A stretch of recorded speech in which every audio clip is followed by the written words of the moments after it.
chers lecteurs et chers consommateurs.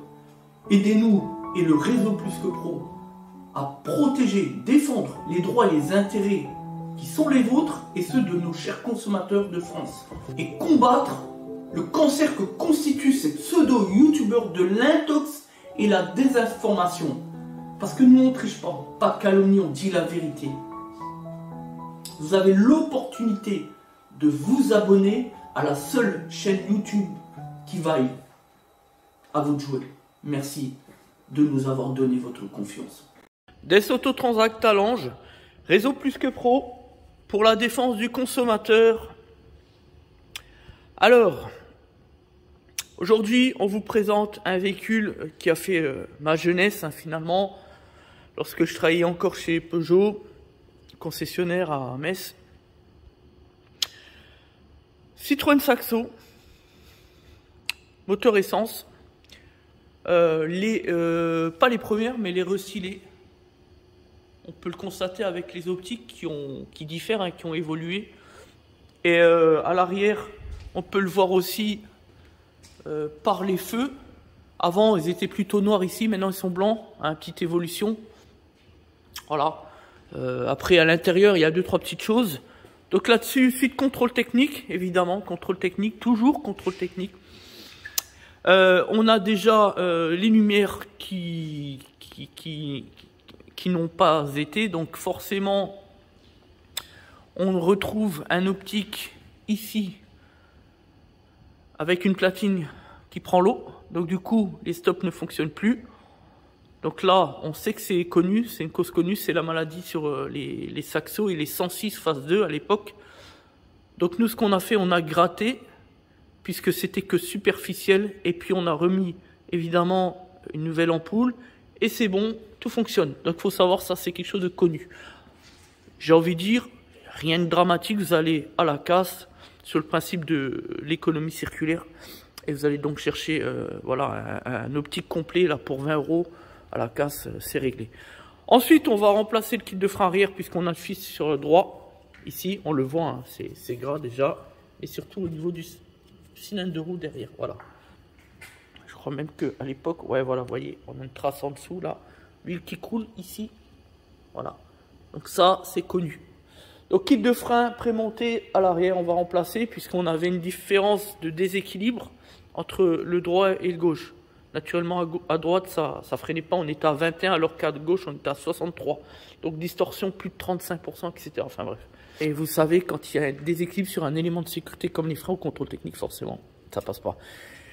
Enfin, devant, les disques qui sont cramés, hein, ils sont hors cote évidemment, hein, ils sont ovalisés en plus, mais surtout, ils sont trop fins. Donc, on retrouve l'étrier, le fameux étrier Bendix qui a fait toute ma jeunesse, faut bien le dire. Voilà, donc là, pour remplacer, rien d'extraordinaire. La petite gouppe ici, on enlève. Si j'arrive à l'enlever avec le doigt. Non, j'ai le doigt qui glisse. Enfin bref, on enlève. Après, un petit coup de marteau vers l'extérieur pour enlever la barrette. Et ensuite, on fait comme ça, clac, clac, pour enlever les 2 plaquettes. À savoir, le petit piège là-dessus, c'est que les plaquettes sont pas les mêmes pour un même côté. Idem pour l'autre côté. Vous avez une plaquette qui est vers le bas et une autre qui est vers le haut. Voilà, qui est décalée au niveau de la forme de la plaquette interne, au niveau de la matière. Il faut le savoir, c'est un petit point de détail, mais enfin, il faut le savoir. Parce qu'on a connu plein de bricoleurs qui posaient les 2 mêmes plaquettes vers le bas, ici, et de l'autre côté, les 2 mêmes plaquettes vers le haut. À la fin, on avait des plaquettes qui étaient forcées sur la cale, là, complètement un peu de travers, et ça peut mal terminer, comme vous pouvez l'imaginer, mais enfin bon... Quand on a affaire à des bricoleurs, qu'est-ce que vous voulez que je vous dise? Voilà, donc là on va remplacer le kit de frein arrière, on l'a dit, et les freins avant tout simplement. Et c'est parti. Pour les disques, là-dessus on n'a pas de support d'étrier, donc juste les 2 vis poulies là de torse de 30. Un coup de martel dessus, on décale, terminé. Voilà, c'est tout. Rien d'extraordinaire. Alors, pour les plaquettes, on vient de déposer avec la petite barrette et le circlips. Donc regardez ce qu'on disait tout à l'heure pour les plaquettes. Vous voyez ici, vous avez le petit cran ici, clic, petit décalage. Et de l'autre côté, on l'a pas, puisque le décalage, on le retrouve en bas. Voilà. Décalage ici et décalage ici. Voilà. Donc voilà, ça c'est pour un même côté. Et on va retrouver évidemment l'inverse pour l'autre côté. À savoir que ici la petite épingle, ça l'espèce de ressort là, toujours vers le bas. Et quand on repose les plaquettes, on le met bien en appui en dessous ici, pour que ça repose ici en appui là. Il faut bien faire attention à ça. Là encore, des fois, on a des bricoleurs qui font tout de travers. Enfin bref, voilà. Après, tout ça, c'est du bon sens. C'est du bon sens quand on repose les plaquettes. Mais l'intérêt d'avoir affaire à un professionnel, non pas de penser qu'on peut faire soi-même ses travaux mécaniques, enfin bref, ses plaquettes de frein, etc. Alors que faire des plaquettes, ça semble être à la portée de n'importe quel citoyen français, on est d'accord. Mais pour autant, ce genre de détail peut faire qu'à la fin, eh bien ça se passe mal, ça tourne mal, et ça se termine dans le fossé, voilà. Ça reste des éléments de sécurité, et on ne joue pas avec le feu quand on n'y connaît rien, tout simplement. C'est aussi simple que ça. On n'a pas besoin de chercher le midi à 14 h, ni de sortir d'Harvard pour comprendre cela. Voilà. Donc on repousse le piston. Alors sur un véhicule ancien comme cela, on fait attention, on y va délicatement, doucement. Et on fait attention que ça ne force pas, qu'il n'y a pas un point dur, etc. On y va doucement. On prend le temps qu'il le faut, mais on fait attention parce que voilà, sinon on peut déglinguer l'étrier, le rendre impropre à son utilisation, comme on le dit si bien en droit automobile. Voilà. Un petit coup de marteau. Et c'est parti, vous voyez, il n'y a pas de support derrière. En tout cas, le support est élargi. Et du coup, comme on a des disques qui sont simples et non pas ventilés, eh bien, voilà, tout va bien. Ensuite, ici, un coup de toile. Le plan du moyeu doit être propre, nickel. Pas d'impureté, de manière à ce que quand on repose les freins, lorsqu'on roule avec le véhicule, au freinage, qu'on n'ait pas de vibrato, la pédale, bom, bom, bom, bom, etc. Voilà, on fait un travail sérieux, propre. Voilà, donc là, vous avez le plan qui est bien traité, propre. Ici, pareil, sur les emplacements. Donc maintenant, on a bien rétracté le piston. Donc maintenant, on peut tout simplement reposer le disque et les plaquettes de frein, tout simplement. Petite chose à savoir sur les moyeux, là on vient de reposer le disque. Il y a deux types de moyeux en fait. Sur les Saxo et les 106 à l'époque, on avait les moyeux à 3 trous ou à 4 trous comme ici. Alors à 4 trous, on retrouve le moyeu, rappelez-vous, à l'instant assez épais. Mais sur le 3 trous, il est beaucoup plus fin. Et on a même les ergots d'emplacement pour les trous comme ça ici, qui sont un petit peu surélevés, vous voyez. Cette petite différence-là, faut pas se tromper, faut faire attention. Et on peut le reconnaître tout simplement au fait de savoir si on a un 3 trous ou un 4 trous. C'est pour ça qu'à l'époque, quand on avait besoin des plaquettes de frein ou des disques, quand on travaillait à l'époque chez Peugeot, le concessionnaire à Metz, eh bien, quand on allait au magasin, voir le magasinier, notre seule préoccupation, c'était de regarder, d'enlever l'enjoliveur, de regarder si c'était une 3 trous ou 4 trous, parce qu'on savait que c'était la question qu'il allait nous poser, pour savoir quel type de disque, forcément. Parce que sinon, forcément, si on se trompe de moyeu, les disques ne vont pas dessus. Vous voyez, voilà, ça c'est le petit point de détail qu'on retrouvait sur les 106 et Saxo, Peugeot, Citroën, à l'époque, dans les années 80, je dirais entre 93 et 99. Voilà, ouais, entre les phases 1 et phase 2. Donc 93, 96 phase 1 et 96,5, enfin 97 et jusqu'à 2000, 2001 même, il me semble, sur les Saxo, c'était donc les phases 2, voilà. Voilà, donc là, on vient de reposer les plaquettes, vous voyez ici, c'est bien en appui comme ça. Ça, c'est super important. Voilà.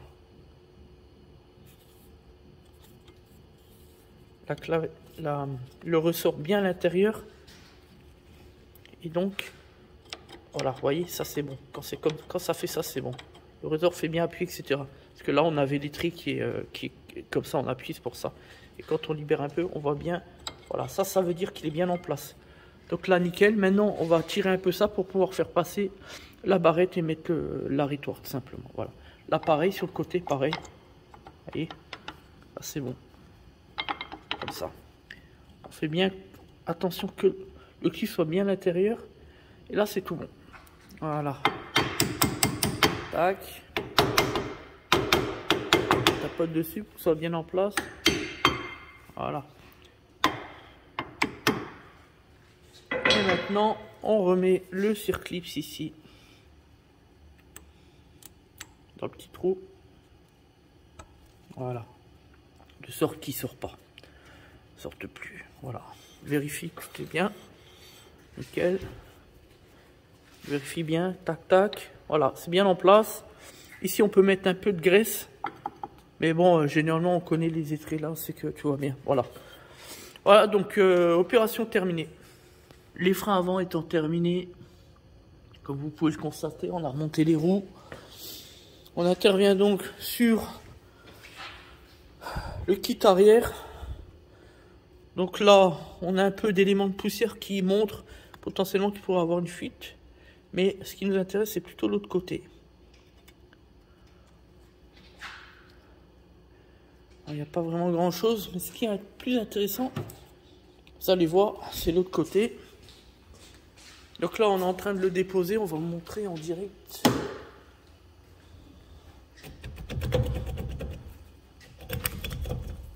On voit patatrac, surprise. Alors déjà, la surprise, elle est là. Voilà, donc là, il va falloir nettoyer l'intérieur du tambour qui est imbibé d'huile, on est d'accord. Et surtout là, pas de détails, hein. Je crois que la messe est dite. Voilà. Donc on va remplacer le kit de frein. Voilà, donc ça c'est du... c'est de toute beauté comme on dit, hein. Si on ouvre ici, avec le doigt, je vais essayer de ne pas me flinguer le doigt. Voilà, vous voyez, ça coule. Donc il n'y a plus d'étanchéité dans le cylindre de roue, tout simplement. Voilà, donc bon, on va changer. Hein. Donc pour les petits malins, les bricoleurs là qui cherchent juste à changer le cylindre de roue et à nettoyer les mâchoires, je rappelle que c'est la pire connerie qu'on puisse faire. Hein. Je précise quand même parce que bon, là, des fois on a déjà vu des cas, faut bien le dire. Puisque l'huile imbibe la matière. Et après, c'est une plaquette qui se décolle. Et ça se termine comme souvent on a le cas avec les plaquettes de frein, ça se termine dans le fossé. Voilà, donc on joue pas avec la sécurité. Et sur les éléments de sécurité, on joue pas. Voilà, c'est du sérieux. Le métier de l'automobile, les métiers de l'automobile sont des métiers sérieux. On fait pas n'importe quoi, n'importe comment. Voilà ce qui arrive quand on a affaire à une Saxo, Citroën Saxo qui a un petit peu plus de 20 ans. Et ben on a affaire à des raccords qui sont ultra grippés, où on propose la clé de 11 dessus et ça rip, où on essaye la pince étau, ça va pas, on est obligé de sortir l'ensemble avec l'autre bout en espérant qu'ici c'est pas grippé, ça a été le cas, on a eu de la chance. Et on met sur l'étau, la pince à griffe ici, on serre bien au niveau de l'étau l'écrou, comme ça ça bouge pas, et la pince, un coup sec, clac. Et c'est comme ça qu'on a pu donc déposer le cylindre de roue qui est celui qui fuit. Donc maintenant on va réaliser la même opération de l'autre côté. Voilà, donc j'ai positionné la caméra pour qu'on puisse voir. Je dis pas que je vais réussir, on va voir. Donc on a coincé l'étau sur l'écrou, hein, la tige, la durite rigide. Et le but maintenant c'est d'y aller sec. On va voir comment que ça réagit déjà.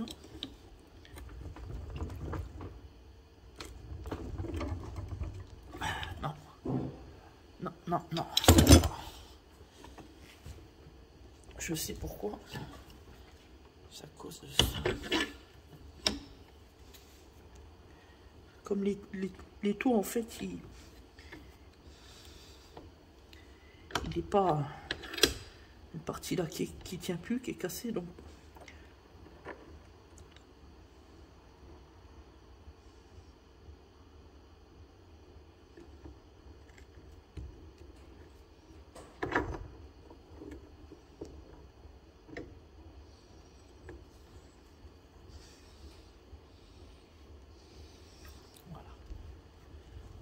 En espérant que ça aille mieux.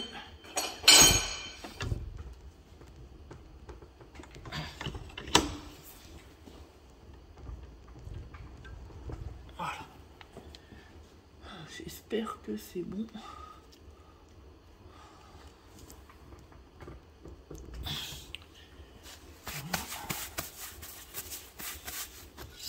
Dégrippe à froid, cryothérapie.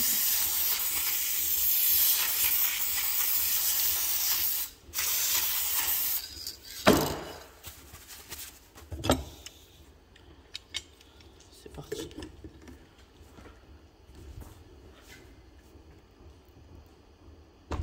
Voilà. Pas beau ça un peu?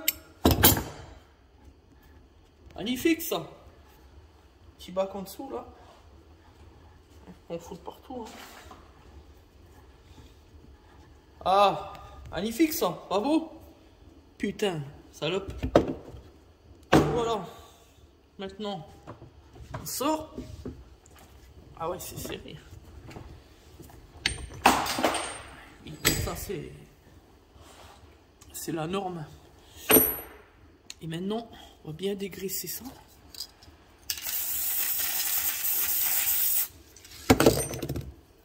Faut bien le faire travailler.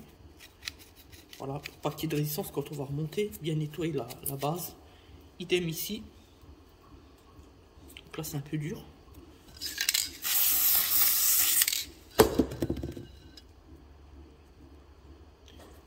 Ce qu'on va faire, on va mettre du brûleur carbone, je reviens. Brûleur carbone chez Berner. Produit extrêmement efficace. Vous pouvez entendre, ça explose. Que ça rigole pas. Alors ça, il faut faire très attention pour en mettre dans les yeux. Parce que je peux vous dire que vous allez avoir un problème.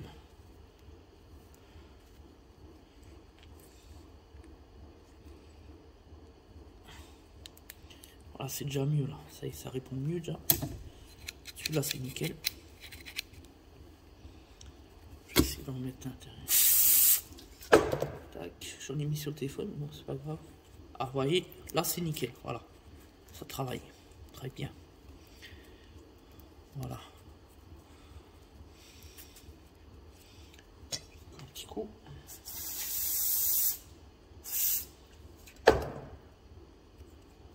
Là. Voilà, là c'est bien lisse, c'est nickel, voilà. Maintenant, on pourra nettoyer juste le plan du filetage de chaque côté, dégraisser, puis c'est parti quoi. Voilà.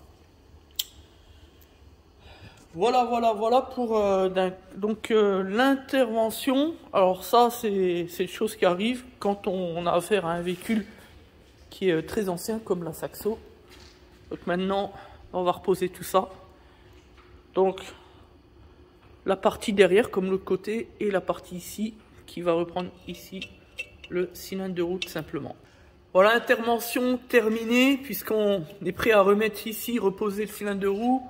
Ici c'est tout bon. Je sais pas si on voit. Voilà. Voilà. Donc là c'est tout bon. Repositionner de l'autre côté également. Ici, tac, et derrière, ici. Voilà. Tout simplement. Voilà, donc maintenant on va nettoyer les flasques, évidemment, surtout le côté droit, et puis reposer le kit de frein, laisser sur route comme d'habitude. Voilà. Merci à tous, c'était donc Des Auto Transact Talange, réseau plus que pro pour la défense du consommateur, et toujours, bien évidemment, notre principe, celui de l'entreprise de transparence. À bientôt.